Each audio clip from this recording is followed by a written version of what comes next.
Nalapnos ang driver ng isang closed van matapos itong biglang magliyab habang nagpapakarga ng gasolina sa Caloocan. Nakatutok si Rafi Tima. Pilit pang binubugahan ng fire extinguisher ng isang empleyado ang nasusunog na closed van na ito sa isang gasolinahan sa Caloocan. Pero lalo pang nagliyab ang apoy.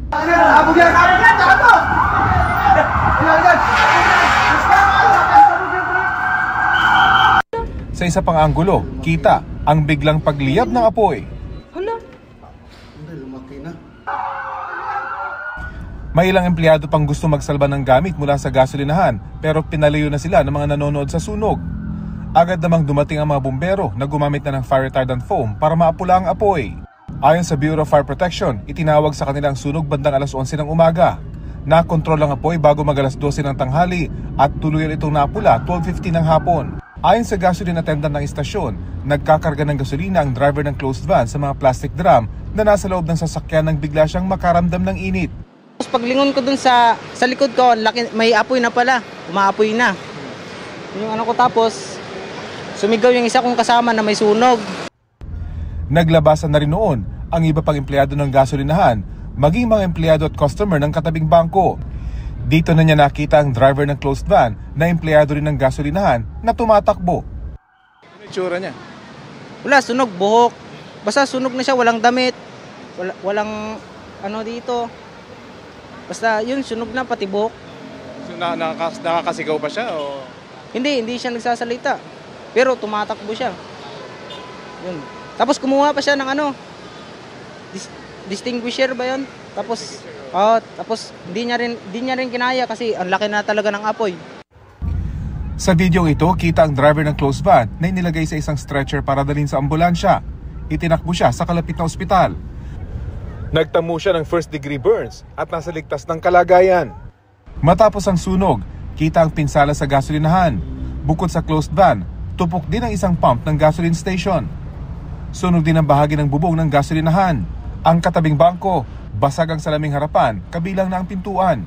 Agad namang dumating ang kanilang armored personal carrier para ilabas ang mahalagang gamit, dokumento at pera mula sa bangko. Sa isang statement, sinabi ng Maybank na walang nasaktan sa kanilang mga empleyado. Pero pansamantala munang isasara ang branch habang nagsasagawa ng safety assessment at repair. Sa inisyal na pagtaya ng BFP, aabot sa 180,000 pesos ang pinsala sa infrastruktura. Patuloy daw ang kanilang investigasyon sa pinagmulan ng apoy. Para sa GMA Integrated News, Rafi Tima, nakatutok, 24 oras. Magandang gabi mga kapuso.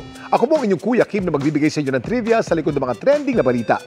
Ang ulat namin ito tiyak magbibigay ng kilabot sa mga may entomophobia o matinding takot sa mga insekto.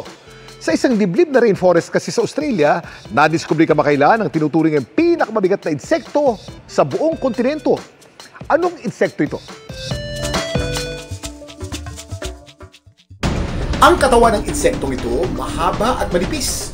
Kung hindi man green, kulay brown ito. Parang sanga ng puno o halaman. Kaya ang tawag sa mga ito, walking stick o stick insect. Depende sa species nito. Ang mga insektong ito maaaring humaba ng mula 1 hanggang 12 inches.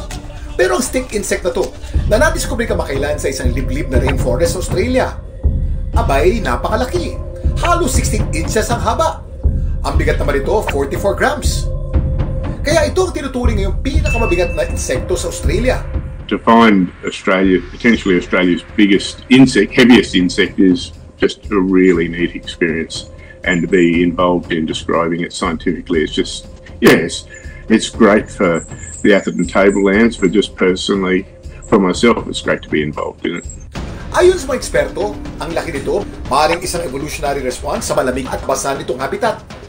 Ang body mass kasi nito ang nakakatulong para makasurvive sa malamig na klima. Kung ang supersized stick insect ang tinuturing na pinakamabigat na insekto sa Australia, ano naman kaya ang pinakamabigat sa buong mundo? Kuya Kim, ano na? Ang may hawak ng Guinness World Record para sa pinakamabigat na insekto sa buong mundo, isang buntis na Denacrida heteracantha o Little Barrier Giant Weta o Weta punga. Ang naturang insekto na nadiskubre ng US scientist na si Mark Moffett noong 2011 may bigat na 71 grams. Ang manatipaklong na insektong ito matatagpuan lamang sa kagubatan ng Little Barrier Island sa New Zealand. Samantala, para malaman ang trivia sa likod ng viral na balita, i-post o i-comment lang, #Kuya Kim, ano na? Laging tandaan, kimportante ang may alam. Ako po si Kuya Kim at sagot ko kayo, 24 oras. Kinilala na ang 8 sa 10 bangkay na nasamsam sa iligal na punerarya sa Maynila na pinasara dahil sa hindi maayos na pag-iimbak sa mga bangkay. Ang isa, Japanese na natagpo ang patay sa kanyang kondo. Palaboy naman ang iba pa. Nakatutok si Mark Salazar. Nabigyan na ng limitadong pagkakakilanlan ang 8 sa 10 bangkay na na-recover sa Body and Light Funeral Services noong Miyerkules. 7 sa kanila'y mga palaboy. Ito si Ramil. Ramil lang siyang kilala ng mga kapwa palaboy sa Barangay 666, Ermita, Maynila. Nakita siyang patay sa bangketa ng UN Avenue noong May 11. Palaboy naman sa Barangay 659 sa Ermita pa rin, si alias Tata. May bumarol daw sa kanya noong June 21. Walang nakaalam kung bakit. Si alias Abdul na tricycle driver sa Tondo namatay sa bangketa ng Delpan. Ipinagpapalagay ding palaboy ang isang babaeng 13 hanggang 15 anyos na nakitang palutang-lutang sa South Harbor, Port Area, Maynila. May 3 mga senior citizen na palaboy na inabutan ng kamatayan sa bangketa. Si Noel, 76 years old, sa bangketa ng Palangka Street na tagpuan. Si Elena, 73 years old, sa bangketa ng Abad Santos Avenue. At isang may edad na lalaki na namatay sa bangketa ng Kirikada Street, Tondo, Maynila. Bukod tangi ang kaso nitong si Akihito Nishizuka, na isang Japanese national, na August 29, 2024 pa natagpo ang patay sa loob ng kondominium na tinitirhan sa Malate. 1 taon na pero walang pamilyang lumutang para sa kanya. Ang mga detalye ng 8 bangkay hango sa spot report na inilabas ng Homicide Division ng MPD. 1 linggo na lang maghihintay ang Manila North Cemetery para i-claim ang mga bangkay bago nila ito tuluyang ihimlay. May corpus burial po, nakatouch naman doon yung spot report ng homicide, death certificate at doon po, yun tatanggap po namin. Pero hindi libing namin sa maayos po. Kanina, 3 pamilya ang dumating sa Manila North Cemetery para tingnan kung kasama ang kanilang mga patay sa nakumpiskang bangkay sa Body and Light. Hindi pa natutubos ng pamilya ang katawan ni Blanquita Santos dahil hindi pa bayad ang 45,000 na funeral fee sa Body and Light. May utang pa rin ang pamilya ni Lawrence Lorica at si Romnick Camos na kulang-kulang 100,000 pa ang utang sa punerarya. May 8 body pa po tayo dun, wala po dun eh. Pinapunta ko na po sa Manila City. Sabi ko, doon po mag-blatter para masagal. Nire-repair na po namin sa city legal namin ngayon eh. Yung mga problema po. Siguro sila, may blatter po sila ngayon tapos tatawagan po sila ng city legal. Sinusubukan nating makipag-ugnayan sa Body and Light pero hindi pa sila nagbibigay ng pahayag. Sa gitna ng naglalabasang kwento ng mga bangkay na pinagdamutan ng dignidad dahil walang perang pampunerarya, ipinaalala ng DSWD na merong burial assistance na hanggang 50,000 pesos para sa mga walang-wala. Simula 2023 hanggang June ngayong taon, nakapagpalamay at libing na raw sila ng libre para sa 517,000 na nasawi. Ang pinapasubmit natin, yung funeral contract, of course yung death certificate, valid ID, and then meron din yung certification from the hospital. And then ini-interview kasi yan ng ating mga social workers. Para sa mga palaboy, barangay certificate lang na nagsasabing palaboy sila ay sapat na para mabigyan ng disenteng libing. Mayroong higit 700 DSWD accredited funeral parlor sa buong bansa na katuwang sa pagbibigay ng libreng funeral services. Pwedeng ma-cancel or ma-revoke yung aming pong agreement with them kapag merong pong mga kapabayaan o may mga report na naiparating sa DSWD na hindi maayos na serbisyo doon po sa ating mga kliyente. Para sa GMA Integrated News, Mark Salazar, nakatutok 24 oras.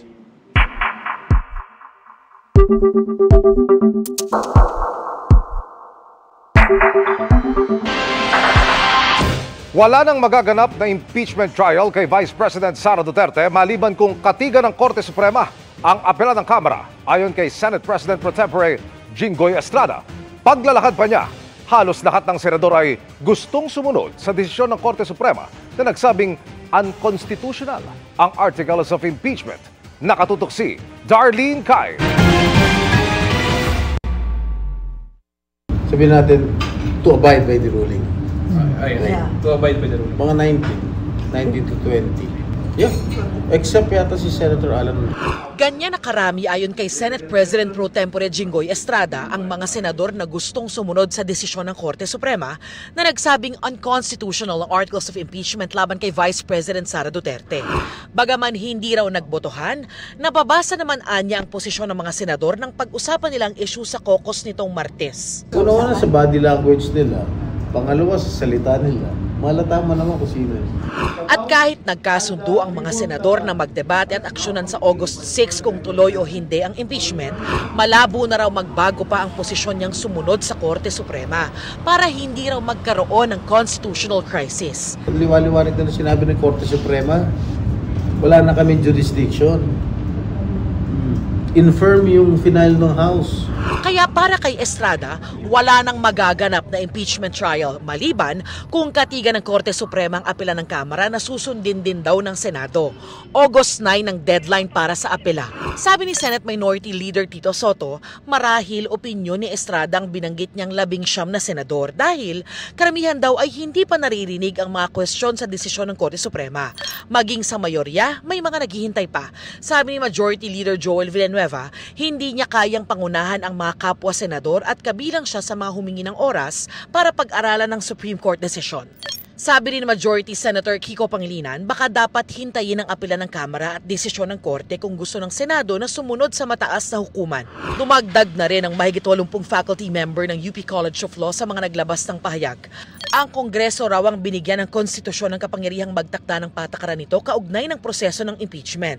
At dahil sumunod naman daw ang Kamara sa 2 dekadang president o mga dati ng desisyon at patakaran, anumang pagbabago ay dapat daw ipatupad sa hinaharap at hindi sa kasong ito ng Vice-Presidente. Sinabi rin nila na ang judicial review o pagsuri ng Korte sa impeachment ay para lang sa mga pagkakataong may nangyaring pang-aabuso. Sa pagkakataong ito, wala naman daw maituturing na abuse dahil sinunod lang ng Kamara ang patakarang dati ng itinakda ng Korte Suprema. Para sa GMA Integrated News, Darlene Kai, nakatutok 24 oras. Nasa kote sa umunoy panloloko ang nasa 20 Chino sa isang condo unit na ginawang scam hub. Kabilang sa inaresto ang mismong nagre-recruit umano ng mga Pilipino para maging scammer sa ibang bansa. Nakatutok si John Consulta. Exclusive! Kasama ang intel unit ng AFP, sabay-sabay na sinalakay ng Bureau of Immigration Fugitive Search Unit ang 4 na unit sa isang condominium sa Pasay City. Pagbukas ng target ng mga kwarto sa 18th at 20th floor, huli sa akto ang mga dayuhan habang abala sa umano'y pang-i-scam. Secure the room. Sa unit na ito, pumasok ang mga ahente sa maliit na bintana ng banyo. Pagpasok sa kwarto, nabisto nilang may nagtatago palang Chinese sa ilalim ng kama. Sa gitna ng operasyon, may tumunog na alarm sa mga palapag ng mga Chinese na nag-ooperate umano ng scam hub. Ang setup nila is mga residential condo na lang, and dun sa living room, nandun na yung mga setup nila. And pag natunugan nila na may paakyat na mga operatiba, ay madali lang nila itong madismantle at maitago. Based sa record check natin, karamihan sa kanila ay nasa alert list order na natin. So ibig sabihin, dati na silang mga nagtrabaho sa POGO companies before na iban natin yan. At dapat ay lumabas na sila ng bansa or na-issuehan na sila ng order to leave. Ngunit itong mga taong ito ay hindi sumunod sa. Pero bukod sa scam hub, may nahuli silang high-profile target na dayuhan na nasa likod umano ng pag-recruit ng mga Pilipino papunta sa ibang bansa para maging scammers. Usually, ang sinasabi nilang papasukan na trabaho ay sa mga BPO or as a call center agent. So, yun ang pagkakaalam ng ating mga kababayan at papangakuan din sila ng malaking sweldo. So, yun, i-assist din sila, tutulungan sila na makalusot sa airport. Doon pa lang medyo red flag na yun pag sinabi sa kanila na tourist visa lamang yung kanilang gagamitin. Sa kabuuan, 20 Chinese nationals ang naaresto sa operasyon habang inaalam na ang ibang kasabwat sa pag-recruit ng ating mga kababayan para magtrabaho sa mga mas malalaking scam hub sa ibang bansa. So ito pong 20 na katao na ito nag-undergo po ngayon ng investigation. Katulong po ang ating foreign counterpart. Para sa GMA Integrated News, John Consulta, nakatutok 24 oras. Tinapala na ang mga lubak sa ilang kalsada kasunod ng mga sumbong kaugnay niyan na iniulat natin dito sa 24 oras. Pero sa iba, meron pa. kaya hindi pa rin express dumaan sa ilang expressway at ibang highway. Nakatutok si Mariz Umali. Expressway na naturingan pero bako-bako?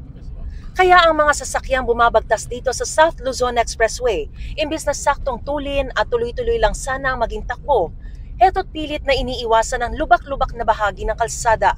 Ang karamihan, pansamantalang niremedyohan, pero pag nadaanan, ramdam pa rin ang lubak dahil hindi pantay-pantay. Bumagal din ang daloy ng trapiko sa SLEX southbound dahil sa inaayos na lane sa bahagi ng isang gasoline station sa Canlubang.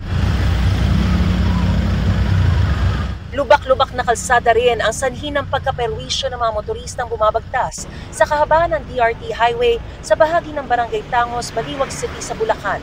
Dati na raw sira-sira ang mga bahagi ng nasabing kalsada na pinalala pa ng sunod-sunod na pag-uulan at ng mas malaking volume ng mga sasakyan dito na dumaraan dahil sa kinukumpuning Baliwag flyover. Kaya mga motorista umaangal na. Mahirap pag lubak-lubak lalong lumala. Nagagaan lang ka. Paano? Punta ng bayan. Dapat nga sana maayos po itong kalsada dito. Nung last season, di ako nakapabili dahil laging matubig. Mas lalo po dumami yung lubak sa...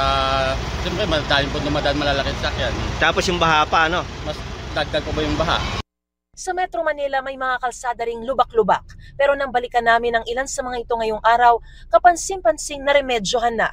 Dito po sa bahaging ito ng Commonwealth Avenue papuntang Fairview, mapapansin nyong magkaiba yung kulay ng kalsada. Yung first 3 lanes banda roon, na aspaltohan na. Habang yung 3 lanes banda rito, wala pang aspalto. At kapansin-pansin din, yung mga patsi-patsing maitim na kulay sa kalsada, na mula pa sa lumang aspalto. Sa kabilang lane na papuntang Quezon Memorial Circle, kompleto na ang pag-aaspalto sa kalsada. Maayos na rin ang mga bahagi ng kalsadang nadaanan namin sa Quirino, Rojas Boulevard at Araneta Avenue.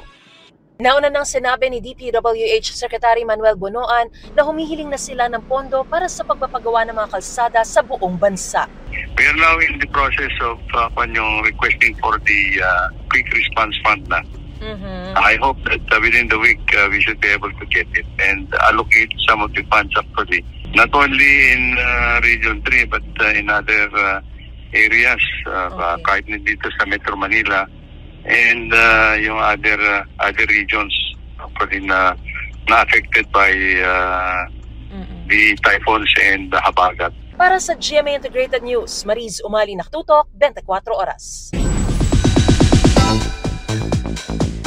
Talaga namang blessed sa kanyang birthday month si Kapuso Primetime King Ding Dong Dantes, lalo kung dami ng racket ang pag-uusapan. Busy siya for preps for The Voice Kids Philippines, plus may special episodes ang 2 ibang programa. May chika si Aubrey Carampel. Isang fun birthday episode for Kapuso Primetime King and Family Feud host Ding Dong Dantes ang napanood kanina sa top-rating Kapuso Family Game Show. In advance ang celebration ni Dong, who is turning 45 tomorrow. As a treat, mga kaibigan ni Dong ang naglaro, kabilang sina Senator Bam Aquino, Iza Calzado, Angelo De Leon at Randy Ortiz. Ito mga bisita natin, matagal ko na talaga kinukumbinsing sumali kasi siyempre pa sa pag-birthday episode, I can request for my friends to play. Aside from Family Feud, may espesyal na ganap din ang kanya namang infotainment show na Amazing Earth na sinurprise siya on set. Sa kanyang birthday month, nagse-celebrate ang show ng kanilang 7th anniversary. Magkakaroon ng 3-part anniversary special ang Amazing Earth simula mamaya. Kabilang sa aabangang guest sa kanilang exciting dino adventure, si The Voice Kids Philippines winner Nevin at finalists Makmak at John. And speaking of The Voice Kids Philippines, magbabalik din si Ding Dong as host sa new season ng reality singing competition. Mula sa new set of talented kids auditionees, excited din si Dong sa new coaches this season na sina Zach Tabudlo at ang magkapatid na sina Paolo and Miguel ng folk pop collective band na Ben and Ben. Very fitting addition daw sila sa mga nagbabalik namang sina Coach Billy Crawford at Coach Julian San Jose. yung balitaktakan, di ba? Yung kulitan ng mga coaches kung nakita nila in the past seasons of The Voice, yung dynamics at yung chemistry ng mga coaches natin, ito may bago na naman. May bago ring one-of-a-kind twist na dapat abangan. Twist talaga na talagang babaliktad ka, 360 talaga. Ibig sabihin, literally and figuratively, dahil first time na gagawin ito ever in the whole franchise of The Voice Kids. So dito mapapanood yan sa Pilipinas sa GMA Network. Pinarangalan din si Doc ng Office of Civil Defense ng Dangal ng Pilipino sa Bayanihan at Kaligtasan ng Pamayanan dahil sa pagtulong sa OCD para masigurong handa ang mga komunidad lalo pag tumama ang sakuna. Yung disaster preparedness, hindi na po siya seasonal conversation. It's about making preparedness a way of life. Aubrey Carampel, updated sa Showbiz Happenings. Ilang araw bago ang state visit ni Pangulong Bongbong Marcos sa India, dumaong sa Pilipinas ang isa nitong Navy ship para lumahok sa joint exercise sa West Philippine Sea. Armado ito ng high-tech missiles na pareho sa binili ng Pilipinas sa India. Nakatutok si Chino Gaston.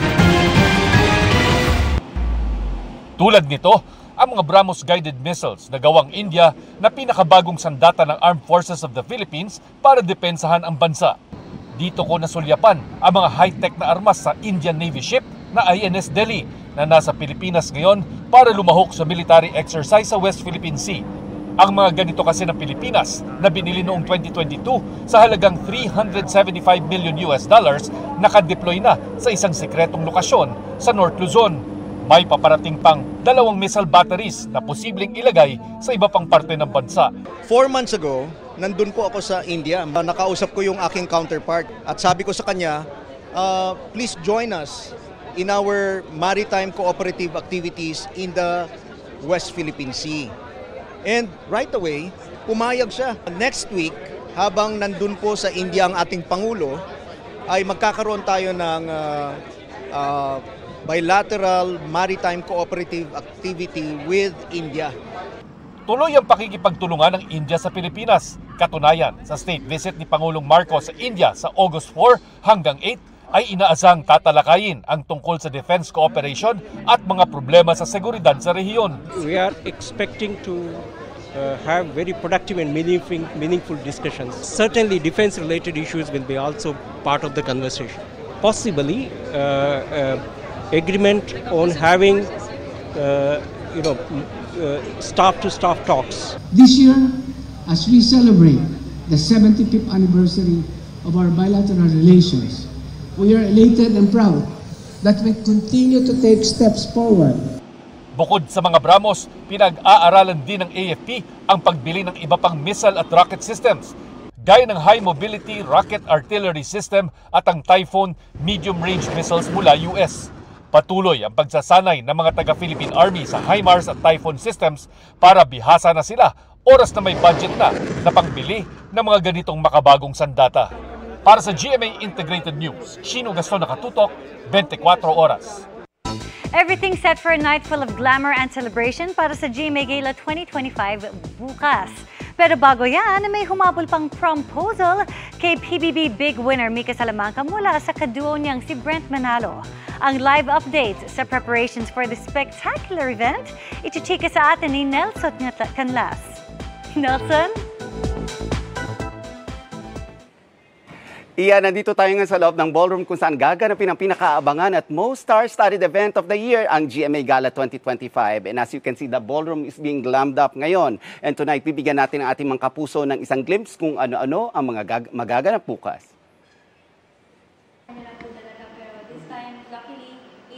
Kung nitong Lunes lang, hindi pa sure kung makakadalo sa GMA Gala 2025 si Pinoy Big Brother Celebrity Collab Edition Big Winner, Brent Manalo. Today ay super sure na ang kanyang date, ang kaduo at kapwa Big Winner na si Mika Salamanca. Naplinex ang special bouquet with Black Gala invite. Hirit ni Mika sa kanyang FB post, "Pag-iisipan ko." Comment naman ni Brent, "Nag-oo ka na, di ba?" Si PBB third place Big Winner Charlie Fleming naman, nag-post on whose design she will be wearing. No less than Mac Tumangs. Excited at getting ready na rin ang Sparkle Sweethearts na sina Sofia Pablo at Allen Ansay para bukas. Kailangan talaga para makita yung ganda ng gown. Manipis ka talaga. Manipis na yan? Papanipis. Mga 16, then joke lang. Past few months talaga, di ba, strict ako sa diet ko. Pero lately, medyo hindi. Medyo ine-enjoy ko para, kumbaga, mas fresh tingnan. Hindi naman pahuhuli si Shari ng Beauty Empire dahil from real to real, bit-bit ni Kailin Alcantara ang pagiging fashionista. May pasilip na siya sa isang GMA pre-gala look. Dito naman sa Manila Marriott Hotel, mabusisi mula planning hanggang execution. Katuwang ng GMA, ang pinakamagagaling sa industriya ng events design at production na umabot ng ilang buwan para maihatid ang pinakamaningning na selebrasyon ngayong taon. Ang red carpet at venue, obra ni award-winning events designer Gideon Hermosa. Ang background ng red carpet ngayong taon, earth tones at silver, na contrast sa color theme ng gala na dark hues. Hindi rin matatawaran ang mga kinuhang prime directors para sa GMA Gala 2025. Si Encantadia Chronicle Sangre Overall Visual Director Rico Gutierrez ang tututok sa red carpet special program. Habang ang isa sa Stars on the Floor director na si Paolo Valenciano ang sa Grand Ballroom program. Ang programa sinigurong magiging entertaining at emotional. Dito unang ipapalabas ang 75th year station ID ng Kapuso Network. Simple ang magiging programa at isa sa mga highlight nito, ang 30-piece Manila Philharmonic Orchestra at Madrigal Singers. We promise that it will be an elevated gala. Kakaiba yung papakita nating mga presentations during the gala, and basta since this is the 75th year, nagle-level up tayo for this very, very important celebration. Inaasahang mahigit 1,000 ang darating na guest na sa GMA Gala 2025 na binubuo ng mga GMA officers, celebrities, partners at mga VIP. Sa mga kapuso natin na ayaw ma-FOMO, abangan ang live stream ng red carpet ng GMA Gala 2025 na magsisimula ng alas 5:30 ng hapon at mapapanood ito sa GMA, Sparkle, FB, TikTok at YouTube accounts. Balik sa iyo, Iya. Maraming salamat, Nelson Canlas. See you tomorrow. And that ends our week-long chikahan. Ako po si Iya Arellano. Happy weekend, mga kapuso. Miss Mel, Emil. Salamat sa iyo, Iya. Happy weekend, Iya. At yan ang mga balita ngayong Biyernes. Ako po si Mel Tiangco para sa mas malaking misyon. Para sa mas malawak na paglilingkod sa bayan, ako po si Emil Sumangil. Mula sa GMA Integrated News, ang News Authority ng Pilipino. Nakatuto kami 24 oras.